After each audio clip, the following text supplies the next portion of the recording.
स्वागत है आपके अपने यूट्यूब चैनल इडूमैन रैकशीट पर। दिल्ली पुलिस एडब्ल्यू टीपीओ का जो 21 जनवरी की जो फर्स्ट शिफ्ट हुई थी उसका 100% एनालिसिस करेंगे। अगर आप चैनल पर नए हैं तो इस चैनल को सब्सक्राइब जरूर कर लें क्योंकि यहाँ पर सभी एग्जामों के एनालिसिस कराए जाते हैं। 21 जनवरी की जो फर्स्ट शिफ्ट हुई है उसका 100% एनालिसिस करेंगे। जितने क्वेश्चंस मिले उसका 100% एनालिसिस करेंगे। आपका क्वेश्चन पूछा गया था, भारत में फुटबॉल का राष्ट्रीय संघ यानी कि एसोसिएशन कौन सा है? चार ऑप्शंस दिए गए थे। ए बीसीसीआई, बी एआईएफएफ, सी एफआईएच और डी आईसीसी।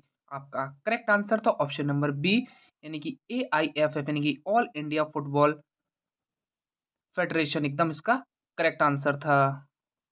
यानी कि ऑप्शन नंबर बी इसका एकदम करेक्ट ऑप्शन था।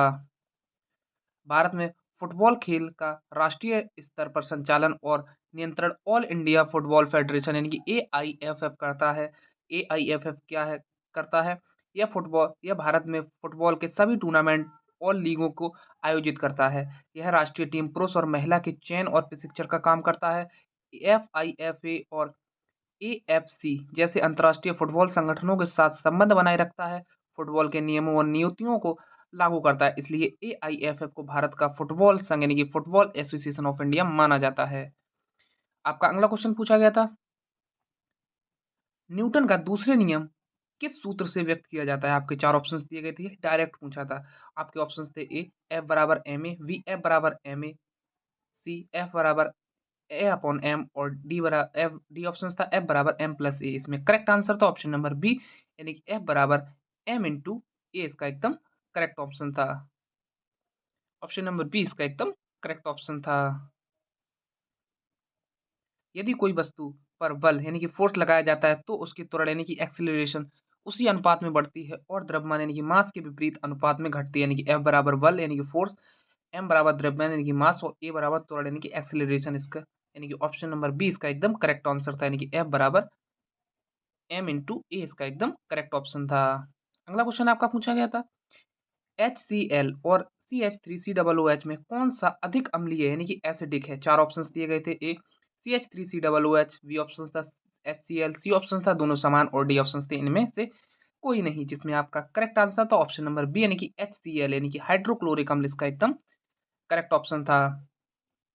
एक्सप्लेन करते हैं। HCl यानी कि हाइड्रोक्लोरिक एसिड एक मजबूत अम्ल यानी कि स्ट्रॉन्ग एसिड है।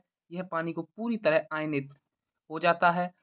CH3COOH यानी कि एसिटिक एसिड एक कमजोर अम्ल यानी वीक एसिड है। यह पानी में आंशिक रूप से आयनित होता है। इसका करेक्ट आंसर यानी कि HCl इसका एकदम करेक्ट आंसर था।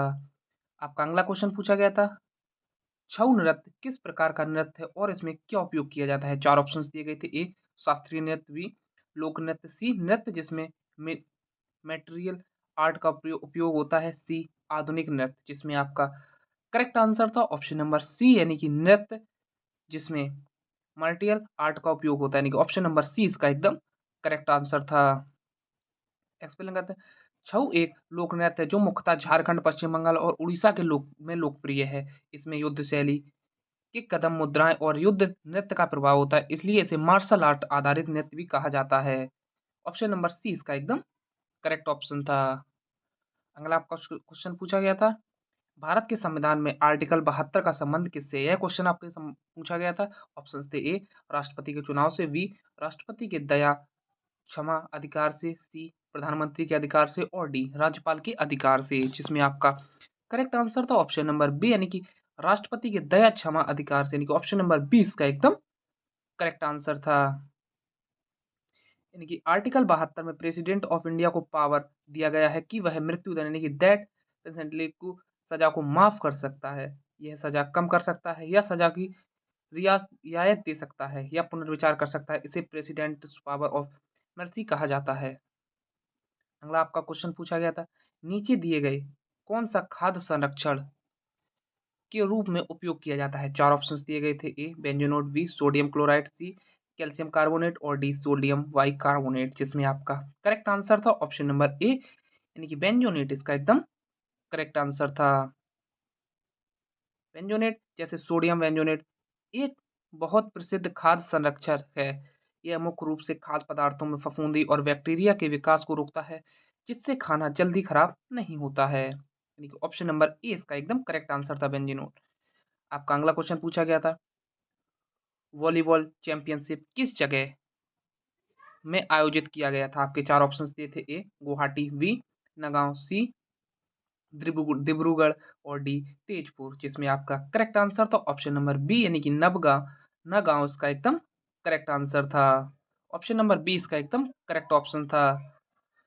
नगाँव असम, जो असम में स्थित है, में आयोजित वॉलीबॉल चैंपियनशिप की बात अक्सर राष्ट्रीय राज्य स्तरीय टूर्नामेंट के संदर्भ में की जाती है। इस प्रतियोगिता में अलग अलग राज्यों की टीमें हिस्सा लेती हैं और फुटबॉल खेल को प्रतियोगिता में होती है। जब किसी परीक्षा क्विज में किसी जगह आयोजित किया जाता है तो इसमें सही उत्तर माना जाता है, क्योंकि यही कथन वही स्थान जहाँ पर प्रतियोगिता आयोजित की जाती है। आपका अगला क्वेश्चन पूछा गया था, जब तापमान स्थिर यानी कि कांस्टेंट हो जाता है तो वी आई ग्राफ किस प्रकार होगा? 4 ऑप्शंस दिए गए थे। ए वक्र यानी कि कर्व की लाइन में, बी सीधी रेखा यानी कि स्ट्रेंथ लाइन, सी त्रिकोण यानी कि ट्रायंगल और डी कोई ग्राफ नहीं, जिसमें आपका करेक्ट आंसर था ऑप्शन नंबर बी यानी कि सीधी रेखा स्ट्रेंथ लाइन इसका एकदम करेक्ट ऑप्शन था। जब तापमान यानी कि टेम्परेचर स्थिर होता है तो वोल्टेज V और करंट I के बीच प्रत्यक्ष अनुपात होता है। आपका अगला क्वेश्चन पूछा गया था, यदि किसी व्यक्ति को एलर्जी हो और सामान्य से अधिक छींकें आ रही हों तो कौन सा दवा यानी कि मेडिसिन का उपयोग किया जाता है? आपके 4 ऑप्शंस दिए थे। A amoxicillin, B levocetirizine, C paracetamol और डी लिब्रुफेन, जिसमें आपका करेक्ट आंसर था ऑप्शन नंबर बी यानी कि लीवा सिट्रिगिन इसका एकदम correct answer, option number B इसका एकदम करेक्ट ऑप्शन था। एलर्जी में शरीर में हिस्टामाइन नामक रसायन बनता है जिससे छींक, नाक बहना और आंखों से पानी आता है। दवा हिस्टामाइन को रोककर लक्षण कम करती है। इसे लीवास्ट्रिगिन एलर्जी में उपयोग होता है, एंटीबायोटिक नहीं। आपका अगला क्वेश्चन पूछा गया था, 2025 में एशियन क्रिकेट काउंसिल यानी कि एसीसी में कुल सदस्य देश कितने थे? 4 ऑप्शंस दिए गए थे। ए 15, बी 20, सी 25 और डी 30, जिसमें आपका करेक्ट आंसर था ऑप्शन नंबर सी यानी कि 25 इसका एकदम करेक्ट आंसर था। आपके ऑप्शंस भले ही सेम ना हो बट उसके आंसर एकदम इसका करेक्ट आंसर दिए बताएंगे, लेकिन उसके ऑप्शंस भले ही सभी में सेम ना मिले। एसीसी एक क्रिकेट संगठन है जिसमें एशियाई क्रिकेट देशों की क्रिकेट बोर्ड यानी सदस्यता होती है। 2025 तक एसीसी में कुल 25 सदस्य देश हैं। आपका अगला क्वेश्चन पूछा गया था, आरबीआई यानी कि रिजर्व बैंक ऑफ इंडिया द्वारा बैंकिंग सिस्टम में लिक्विडिटी बढ़ने के लिए जो दर घटाई जाती है उसे क्या कहते हैं? आपके आंसर थे। A CRR, B SLR, C repo rate और डी बैंक रेट, जिसमें आपका करेक्ट आंसर था option number C repo rate इसका एकदम करेक्ट आंसर था। इसका एक्सप्लेन करते हैं। रेपो रेट वह दर है जिस पर आरबीआई कॉमर्शियल बैंक में शॉर्ट टर्म लोन के लिए सिक्योरिटी यानी गवर्नमेंट सिक्योरिटीज के बदले पैसे लेता है। रेपो रेट कम करने पर बैंक सस्ते में पैसा उधार लेते हैं। बैंकिंग सिस्टम में पैसे की उपलब्धता बढ़ती है, लिक्विडिटी बढ़ती है। आपका अगला क्वेश्चन पूछा गया था, 2025 की महिला योजना YHI की अधिकतम सीमा यानी कि लिमिट कितनी है? 4 ऑप्शंस थे। ए 1 लाख, बी 50,000, सी 2 लाख और डी 5 लाख, जिसमें आपका करेक्ट आंसर था ऑप्शन नंबर सी 2 लाख इसका एकदम करेक्ट आंसर था। YHI यानी कि yoga health insurance, women health insurance जैसी महिला हेल्थ स्कीम के कवर लिमिट 2 लाख रुपए की होती है, यानी कि 2 लाख रुपए इसका एकदम करेक्ट आंसर था। ऑप्शन नंबर सी इसका एकदम करेक्ट आंसर था। आपका अगला क्वेश्चन पूछा गया था, गति संवेदन के परिवर्तन की दर क्या है? 4 ऑप्शंस दिए गए थे। ए वर्क, बी एनर्जी, सी फोर्स यानी कि बल और डी पावर, जिसमें आपका करेक्ट आंसर था ऑप्शन नंबर सी फोर्स इसका एकदम करेक्ट आंसर था, यानी कि बल इसका एकदम करेक्ट आंसर था। गति संवेदन के परिवर्तन की दर बल एकदम इसका करेक्ट आंसर था। आपका अगला क्वेश्चन पूछा गया था, वेलोसिटी के परिवर्तन की दर को क्या कहते हैं? 4 ऑप्शंस दिए गए थे आपको। ए गति यानी कि स्पीड, बी बल यानी कि फोर्स, सी त्वरण यानी कि एक्सीलरेशन और डी कार्य यानी कि वर्क, जिसमें आपका करेक्ट आंसर था ऑप्शन नंबर सी त्वरण यानी कि एक्सीलरेशन इसका एकदम करेक्ट आंसर था। आपका अगला क्वेश्चन पूछा गया था, मेंडलीफ ने अपनी आवर्त सारणी में कुल कितने तत्वों का उपयोग किया था? 4 ऑप्शंस दिए गए थे। ए 54, बी 72, सी 80 और डी 63, जिसमें आपका करेक्ट आंसर था ऑप्शन नंबर डी 63 इसका एकदम करेक्ट आंसर था। मेंडलीफ ने अपनी आवर्त सारणी में कुल 63 तत्वों का उपयोग किया था। इसका एक्सप्लेनेशन करते हैं। मेंडलीफ ने अपनी पहली आवर्त सारणी यानी कि पीरियोडिक टेबल में 63 तत्वों का उपयोग किया था। उस समय केवल 63 तत्वों की जानकारी उपलब्ध थी उन्होंने, इसलिए उन्होंने इन्हीं को आधार बनाकर तालिका बनाई थी। अगला क्वेश्चन आपका पूछा गया था, किसी परमाणु का एटॉमिक नंबर 16 और एटॉमिक मास 32 है, तो इसमें कितने न्यूट्रॉन्स होंगे? चार ऑप्शंस थे, ए 8, बी 16, सी 24 और डी 32, जिसमें करेक्ट आंसर था ऑप्शन नंबर बी 16 इसका एकदम करेक्ट आंसर था।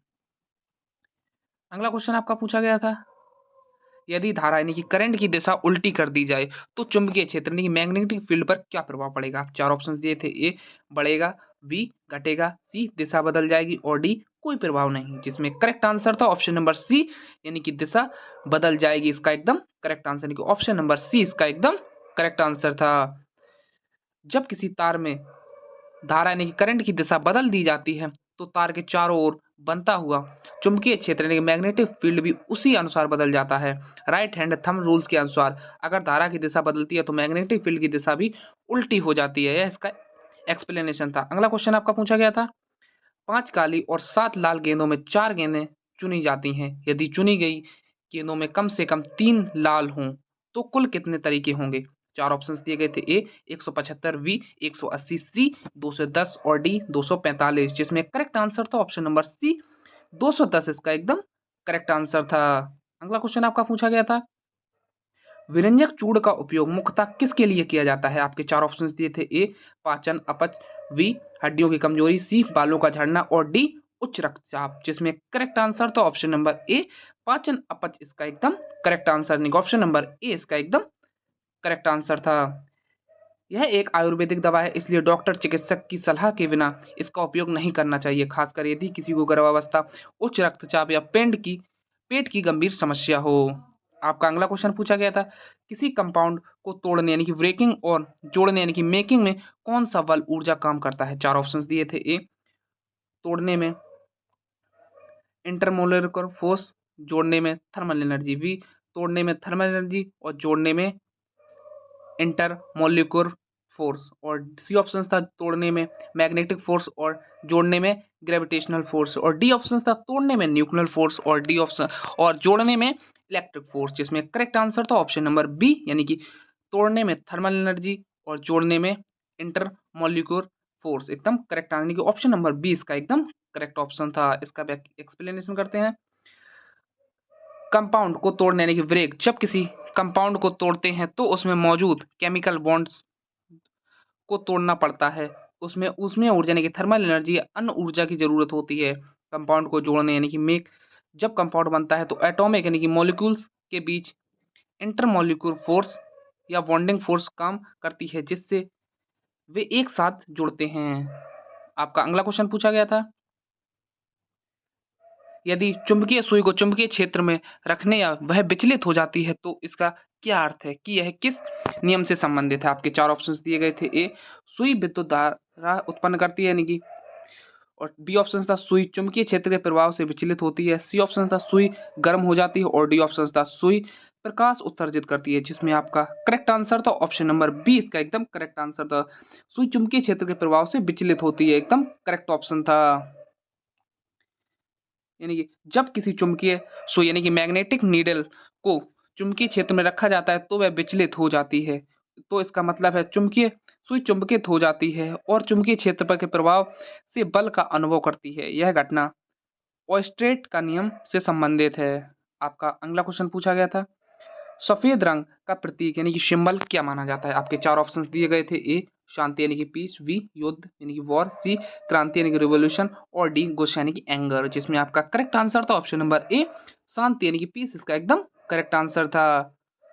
सफेद रंग व्हाइट कलर का अर्थ यानी कि प्रतीक अक्सर शांति, पीस और सच्चाई यानी कि ट्रुथ से जोड़ा जाता है। सफेद रंग में सभी रंग शामिल होते हैं, इसलिए इसे एकता, समानता और शांति का प्रतीक माना जाता है। शांति का संदेश, कई देशों को शांति प्रतीक झंडियों में सफेद रंग का उपयोग होता है। पीस फ्लैग में भी सफेद रंग होता है। सफेद यानी कि निष्पक्षता का संकेत होता है। सफेद रंग को निर्मलता और निष्पक्षता का भी प्रतीक माना जाता है, व्हाइट कलर को। अगला क्वेश्चन आपका पूछा गया था, वियना किस देश की राजधानी है? 4 ऑप्शंस दिए। A Australia, B Germany, C Austria और डी स्विट्जरलैंड, जिसमें आपका करेक्ट आंसर था ऑप्शन नंबर सी यानी कि ऑस्ट्रिया इसका एकदम करेक्ट आंसर था। वियना ऑस्ट्रिया की राजधानी है। वियना ऑस्ट्रिया की एकदम करेक्ट आंसर था। अगला क्वेश्चन आपका पूछा गया था, ध्वनि की लाउडनेस यानी कि तीव्रता किस कारण होती है? 4 ऑप्शंस थे। ए आवृत्ति यानी कि फ्रीक्वेंसी, बी आयाम यानी कि एम्पलीट्यूड, सी ऑप्शन था तरंग की गति यानी कि वेलोसिटी और डी ऑप्शन था तरंग की लंबाई यानी कि वेवलेंथ, जिसमें करेक्ट आंसर था ऑप्शन नंबर बी यानी कि आयाम एम्पलीट्यूड इसका एकदम करेक्ट आंसर था।